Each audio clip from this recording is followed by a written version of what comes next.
Jadi saya mau menjelaskan dulu ya jenis jalur pendaftaran kerja di Jepang. Jadi jalur kerja di Jepang itu ada dua, ada jalur rekomendasi sama jalur mandiri. Bismillahirrahmanirrahim. Assalamualaikum warahmatullahi wabarakatuh. Halo semuanya, sahabat, apa kabarnya? Mudah-mudahan tetap sehat selalu ya, meskipun masih dalam suasana pandemi corona. Ya, hari ini agak sedikit mendung di luar, sudah 1 minggu lebih, kurang lebih ya. Ya, jadi hari ini mau agak sedikit spesifik tentang ilmu. Aku mau membahas, mengangkat sebuah tutorial, tips bagaimana melanjutkan karir bekerja di Jepang setelah sebelumnya S1 ataupun S2 di Jepang. Nah, narasumber hari ini, pembicara kita hari ini yang nanti akan menjelaskan secara gambar panjang lebar, Yuna-san, silakan. Halo Senpai, halo semuanya, apa kabar semuanya? Perkenalkan, nama saya Yuna. Saya sudah tinggal di Jepang ini selama 6,5 tahun. Itu ya, dari lulus SMA, terus saya kuliah ke sini dan melanjutkan karir di sini. Oh, jadi dari lulus SMA, terus S1 di Jepang ya? Iya. Gitu. Oh, alhamdulillah. Di kota mana waktu itu? Saya pernah ke Tokyo, ke Kitakyushu, terus ke Hiroshima, terus sekarang karirnya di Tokyo. Oh, gitu. Baru, kalau nggak salah baru lulus tahun ini juga ya? Iya, saya baru lulus Maret 2021 dan baru memulai kerja itu April 2021. Oh, Masya Allah, subhanallah, keren. Ya mungkin nanti kita akan masuk lebih detail gitu ya. Nanti Yuna boleh dong cerita ke kita nih semua nih, ke yang nonton nih, supaya nanti teman-teman yang di rumah yang nonton nih, teman-teman mahasiswa-mahasiswi di Jepang tuh juga, aduh, ini gue juga pengen kerja di Jepang tapi nggak tahu caranya gitu, gimana nih? Nah, itu jadi bisa tercerahkan nanti gitu ya. Kalau gitu kita langsung masuk aja ke materi presentasi dari Yuna. Mudah-mudahan bermanfaat, kita simak ya. Yuk, Yuna silakan. Iya, terima kasih. Jadi di video ini saya akan berbagi informasi mengenai job hunting di Jepang, terutama untuk fresh graduate. Jadi, saya lihat banyak sekali international student yang ingin melanjutkan karir di Jepang, tapi tidak mengetahui alur job hunting di Jepangnya itu sendiri. Jadi, buat kalian yang ingin menempuh pendidikan di sini dan melanjutkan karir di sini, kalian wajib banget nonton video ini sampai akhir. Jadi, kita mulai di slide pertama. Video ini akan saya bagi 3 fase. Fase pertama yaitu bagaimana saya bisa berkuliah di Jepang. Nanti lalu fase kedua yaitu mengenai perkuliahan di Jepang dan proses adaptasi, suka duka hidup di Jepang, pro kontra kuliah di Jepang. Dan fase ketiga yaitu mengenai job hunting di Jepang. Mengenai sistem dan timeline rekrutmen itu bagaimana, jadwal tes interview dan metode rekrutmen dan lain-lain. Jadi kita masuk ke slide selanjutnya, yaitu pertama saya mau memperkenalkan dulu bagaimana saya bisa berkuliah di Jepang. Jadi pas SMA, saya sudah berencana ingin kuliah ke luar negeri. Lalu saya ikut seminar mengenai beasiswa MEX atau beasiswa pemerintah Jepang untuk kuliah di Jepang. Karena beasiswa ini juga mengcover biaya hidup, jadi saat itu saya tertarik untuk mendaftar. Nah, tapi proses seleksi MEX itu sangat panjang, jadi saya harus berkuliah dulu 1 semester di ITB sambil menunggu pengumuman beasiswa MEX ini. Ya, jadi slide yang selanjutnya saya mau menjelaskan pengalaman pribadi saya kuliah di Jepang. Jadi setelah saya 1 semester ITB, saya dinyatakan lolos beasiswa MEX. Kemudian saya datang ke Tokyo untuk sekolah bahasa Jepang 1 tahun yang merupakan program MEX. Setelah itu saya pergi ke Kitakyushu National College of Technology dengan majornya Chemical Engineering. Dan saya orang asing sendiri juga di kelas. Di sini saya lebih banyak mendapatkan teman-teman orang Jepang, dan karena tidak ada satupun kenalan orang Indonesia juga, jadi di sini saya banyak belajar tentang kehidupan, bagaimana survive untuk hidup di negara orang. Jadi selanjutnya saya kuliah ke Hiroshima University. Di sini saya kuliah mulai dari tingkat 3, 4, lalu lulus. Jadi lulusnya itu Maret 2021, kemudian April 2021 itu kembali ke Tokyo lagi untuk bekerja. Selanjutnya saya akan bahas mengenai suka duka kuliah di Jepang. Ini adalah pengalaman saya pribadi aja ya. Jadi yang saya suka itu dari kuliah di Jepang itu sebenarnya fasilitas peralatan labnya itu sangat lengkap, alat-alat analisisnya juga lengkap. Lalu biaya risetnya juga itu banyak sehingga kita bisa dengan optimum untuk riset. Dukanya itu sebenarnya saya pas awal-awal itu saya mengalami language barrier banget selama perkuliahan, terutama karena saya engineering, chemical engineering, jadi laporannya itu banyak tulis tangan dan semuanya gitu. itu full kanji. Itu berlaku untuk orang Jepang juga tulis tangan? Iya, iya. Dan biasanya dengan kita menulis itu, kita jadi lebih ingat sih. Betul, itu memang betul. Iya. Ya, itu betul. Terus semuanya itu benar-benar textbook, materi kuliahnya juga semua dalam bahasa Jepang. Oh ya, jadi di sini juga minimumnya group work. Sepertinya yang saya rasakan itu hampir tidak ada group work. Jadi saya tugas-tugas itu banyak dilakukannya itu individu. Jadi benar-benar kayak merasa bosan dan monoton. Iya. Oh. Jadi ya individu ya, bukan kerja kelompok gitu, sedikit ya? Iya. Oh, oke. Iya, selanjutnya itu suka duka hidup di Jepang menurut pengalaman saya sendiri. Jadi yang saya suka dari Jepang itu sebenarnya pelayanannya itu benar-benar totalitas, dan lingkungannya bersih dan jauh dari aktivitas kriminal dan lain-lain. Betul. Ya, seperti pada umumnya negara maju lah ya. Lalu hal negatif, bukan negatif sih, dukanya aja ya. Mungkin karena ya jauh dari keluarga. Di sini saya juga merasa kayak awal-awal tuh sulit mencari makanan halal, terutama di luar kota besar ya. Jadi di sini saya terlatih untuk masak sendiri setiap harinya. Lalu selanjutnya itu mengenai job hunting di Jepang. Karena ya saya melihat banyak mahasiswa internasional yang tidak tahu bahwa job hunting di Jepang itu 1 tahun sebelum lulus. Jadi ini kayak kalian bisa lihat tabel di sini. Jadi kelulusan Jepang itu mayoritas itu pada bulan Maret. Jadi buat teman-teman yang mau melanjutkan karir di Jepang, kalian itu harus mencari pekerjaan itu 1 tahun sebelum lulus. Kayak ini kalian bisa lihat tabel di sini. Kalau kalian lulus bulan Maret 2023, jadi teman-teman harus mendaftar pekerjaan itu dari Maret 2022 ketika mau naik tingkat akhir. Mengapa? Karena perusahaan-perusahaan, apalagi perusahaan-perusahaan besar di Jepang itu rata-rata buka lowongan rekrutmen besar-besaran itu barengan.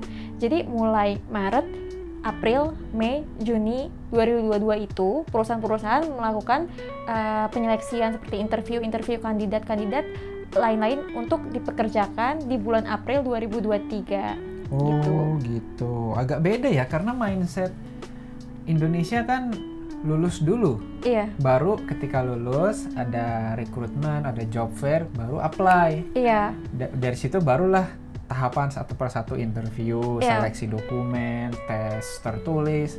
Tapi kalau di Jepang justru 1 tahun sebelum lulus, di situ mulai apply pekerjaan gitu ya, nyiapin ya ini ya kayak di tabel ini entry sheet, CV dan seterusnya gitu ya. Iya. Oh, makanya banyak miss di sini kita ya, orang-orang Indonesia. Iya, ya. itulah uniknya di Jepang ya. Karena memang Jepang itu memang semuanya serba terburu-buru ya yang saya rasa ya. Jadi supaya mungkin tujuannya juga supaya tidak ada pengangguran. Jadi memang perekrutan itu biasanya memang sebelum lulus. Oke. Jadi seperti ini, untuk pengalaman saya itu, saya bulan Februari 2020 itu saya beres tingkat 3 saya. Terus saya memulai cari kerja itu di bulan Maret 2020. Jadi April 2020 ini saya baru mulai masuk lab, jadi saya sambil riset.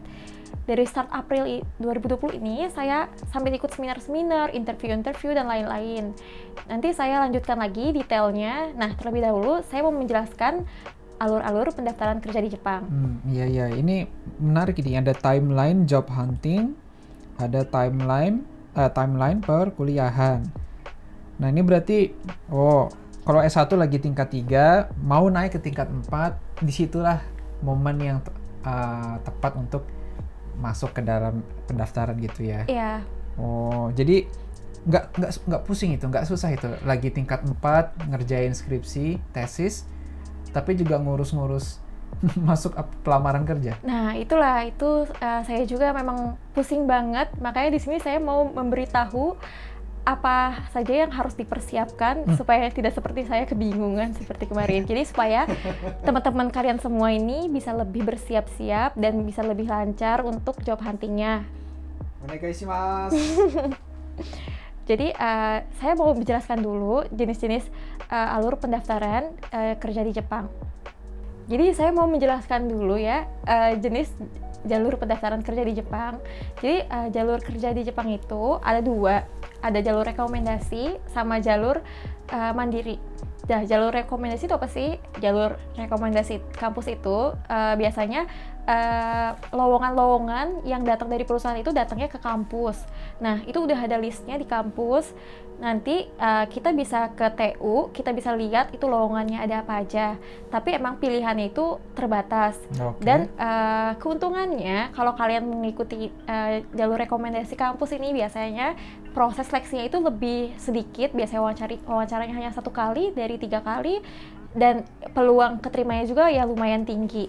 Ya, Nah, itulah ya, namanya iya. juga sudah jadi rekomendasi dari kampus, sudah dijamin oleh kampus itu sendiri gitu Iya, ya. Jadi iya. lebih Jadi istilahnya lebih mudah untuk diterima gitu ya. Ya, jadi penjaminnya memang kampus itu sendiri. Oke. Nah, tapi ini rekomendasi kampus yang saya dengar itu rata-rata memang untuk orang sains, mahasiswa sains dan engineering aja. Oh, Tapi kalau oke. untuk sosial saya agak kurang dengar juga ya ada jalur rekomendasi kampus itu. Bukan kerugian, tapi kerugiannya mungkin kalau kalian ambil rekomendasi kampus ini, ketika kalian diterima itu kalian wajib masuk. Karena kalau kalian nggak masuk, nanti yang akan kena sanksinya adalah adik kelas kalian. Karena nanti sekolah kalian itu tidak dipercaya lagi. Blacklist gitu ya Ya, jadinya. ibaratnya kayak seperti blacklist. Oh, oke. Ya, kebayang. Jadi selanjutnya gimana ya? Jadi sebenarnya tips dari saya itu kalian bisa ke TU dulu, kalian lihat list-list perusahaannya. Kalau emang ada perusahaan yang kalian pingin banget masuk, mending kalian langsung lewat jalur rekomendasi kampus aja. Tapi kalau kalian masih belum tahu nih mau ke perusahaan mana dan kalian pengen daftar sebanyak-banyaknya, pengen nyoba sana sini, mending kalian lewat jalur yang kedua yaitu jalur mandiri. Oh, lebih fleksibel lah ya jalur Iya. mandiri ya. Iya, jadi karena di jalur mandiri ini kalian bener-bener nyari perusahaannya itu sendiri, kalian daftar perusahaannya sendiri, dan pilihannya itu lebih banyak dan kalian lebih bebas mau mendaftar seberapa banyak pun kalian mampu. Tapi ya itu jalur mandiri ini proses seleksinya itu lebih sulit dibandingkan jalur rekomendasi sekolah karena wawancaranya biasanya 3 kali. Oh, karena tidak ada yang menjamin itu ya. Iya. Urus sendiri deh gitu kan, terus nggak ada yang jamin, tapi jadinya lebih bebas. Iya, sebenarnya kalau buat kalian yang benar-benar masih belum pasti kalian mau masuk ke satu perusahaan, mendingan lewat jalur mandiri. Nanti saya akan jelasin juga kayak apa sih yang harus dipersiapkan gitu. Ya, jadi pertama-tama saya pengen memperkenalkan dulu alur tahapan rekrutmen jalur mandiri di Jepang. Jadi jalur mandiri itu ada beberapa tahapan. Pertama itu kalian tentukan dulu perusahaan-perusahaan yang ingin kalian daftar. Setelah pendaftaran, kalian harus mengikuti seminar perusahaan tersebut. Lalu setelah kalian mengikuti seminar perusahaan tersebut dan kalian tertarik untuk mengikuti proses seleksinya, kalian harus mengirimkan CV, entry sheet, dan mengikuti web test. Lalu di sini nanti akan ada seleksi dokumen, dan jika kalian lolos, kalian akan ke tahap selanjutnya yaitu interview 1, 2, 3. Lalu biasanya itu perusahaan itu rata-rata 3 kali interview, tapi ada juga yang 2 atau sampai 4 kali interview. Lalu setelah kalian lolos final interview ini, kalian akan menerima job offering. Dan job offering ini rata-rata itu bulan Juni itu udah pada dapat job offering. Jadi benar-benar 10 bulan atau 9 bulan sebelum lulus ya. Lalu nanti setelah job offering, kalian akan diminta kalian akan mau masuk atau kalian akan melepaskan perusahaan tersebut. Nah, jika kalian akan masuk, kalian harus mengikuti offer ceremony. Nah, untuk lebih detailnya lagi, nanti saya akan jelaskan di slide berikutnya. Oke, sebelum ke slide selanjutnya nih, Yuna-san, aku boleh nanya sedikit ya, nanya singkat. Ini interview ada 3 atau bahkan lebih tadi kan kayak Yuna-san bilang. Ini bukan kalau di yang aku pengalaman sih ya. Jadi interview 1, 2, 3, 4, 5 itu memang bertahap gitu. Artinya ketika di interview 1 atau interview 2 kita gagal, ya sudah out gitu. Tapi kalau di sini ada 3 interview atau ada 5 interview, kita 5-5-nya harus lewatin dulu, baru nanti di situ ada pengumuman next lanjut atau enggak gitu ya? Oh enggak, jadi pertama kita interview pertama dulu. Kalau kita lolos interview pertama, baru kita lanjut ke interview keduanya. Oh gitu. Berarti sama ya kurang lebih ya? Iya. Oh oke. Nah terus tadi kan ada job offering kalau kita lolos. Terus kalau misalnya lolos berarti nanti kita menghadiri upacara seremoni. Nah, misalnya nih kita diterima di 2 atau 3 perusahaan. Nah, itu nggak mungkin ya karena offering seremoninya itu semua perusahaan bareng gitu ya. Jadi kita harus milih gitu ya. Oh, oke. Iya, itu. Sebenarnya offer ceremony itu diadakan untuk menghindari mahasiswa-mahasiswa yang mendapatkan beberapa perusahaan sampai bulan November itu. Karena offer ceremony ini biasanya diadakan 1 November. Almost semua perusahaan 1 November. Oh, serentak gitu ya. Oh, okay. Tapi ada juga yang 2, 3, tapi yang saya dengar itu yang hampir semuanya 1 November. Jadi memang harus milih pada saat 5 bulanan sebelum masuk kantor harus fix kita mau kemana ya. Oke, terima kasih. Ya, selanjutnya saya akan menjelaskan situs-situs job hunting yang biasa dipakai mahasiswa-mahasiswa di Jepang. Jadi saya pengen kasih tahu di sini ada Rikunabi dan Mynavi. Rikunabi dan Mynavi adalah situs web dukungan pencarian kerja terbesar yang dioperasikan oleh recruiter. Jadi di sini biasanya hampir semua mahasiswa-mahasiswa tingkat akhir itu pasti banget punya aplikasi ini. Oleh karena itu, jika kalian sedang mencari pekerjaan di Jepang, website ini sangat penting untuk dilihat dan kalian wajib banget install. Gitu. Wajib ya, wajib. Iya. Lalu, setelah kalian daftar, kalian wajib banget mengikuti seminar perusahaan tersebut. Jadi, seminar perusahaan itu dibagi jadi 2. Ada seminar solo atau perusahaannya itu sendiri yang mengadakan, atau seminar bersama. Nah, seminar solo ini biasanya perusahaan itu mengadakan secara private atau independen, dan di sini kalian akan mempelajari perusahaan itu lebih dalam. Nah, lalu ada seminar bersama atau istilahnya job fair. Jadi banyak perusahaan-perusahaan yang berpartisipasi. Jadi kalian bisa mengunjungi banyak perusahaan dan memperoleh informasi secara efisien. Nah, jadi kenapa sih harus ikut seminar ini? Karena di seminar ini biasanya dijelaskan kayak profil perusahaannya, bisnis perusahaan, jenis pekerjaan. Lalu, yang paling penting itu kalian bisa mengetahui jadwal seleksi perusahaan tersebut. Nah, terus perusahaan tersebut seperti butuh SDM seperti apa. Lalu akan ada sesi tanya jawab. Nah, dan yang paling penting lagi, sebenarnya ada penjelasan tentang benefit, gaji, dan lain-lain. Jadi, bedanya itu, kalau di Jepang itu, sebelum kalian mengikuti proses seleksi, kalian itu udah tahu benefit yang kalian dapatkan apa, dan gaji kalian itu berapa. Berarti kalau nggak datang seminar, bisa dibilang kita ya buta lah ya untuk masuk ke perusahaan itu ya? Iya. Tapi kalau misalnya kita beneran memang nggak bisa datang, karena sakit, atau karena corona, itu apakah kita akan dicoret dari proses seleksi interview berikutnya, tes berikutnya? Iya, karena karena seminar ini adalah salah satu wajib. Gimana kalian mau tahu kalian tuh pingin mengikuti seleksi itu, tapi kalian tidak tahu perusahaan yang kalian daftar itu seperti apa gitu. Oke. Ya, pastikan ya teman-teman, jangan sampai lewat ini seminarnya. Iya, jadi kan sebelum kalian tuh menentukan kalian tertarik nggak sih di perusahaan ini dengan benefit-benefitnya, dengan bisnis perusahaannya dan jenis pekerjaannya, itu kalian cuma bisa tahu melalui seminar. Tapi boleh ya kita menghadiri aneka rupa perusahaan seminar ya? Boleh? Ya, boleh, iya boleh. Okay. Boleh, nanti di situ kalian bisa, setelah kalian mengikuti seminar, kalian bisa menentukan mau lanjut nggak nih ke proses seleksi. Oh, udah tahu nih, bisnisnya seperti ini, benefitnya kayak gini, gajinya segini. Nah, itu kalian nanti yang akan menentukan.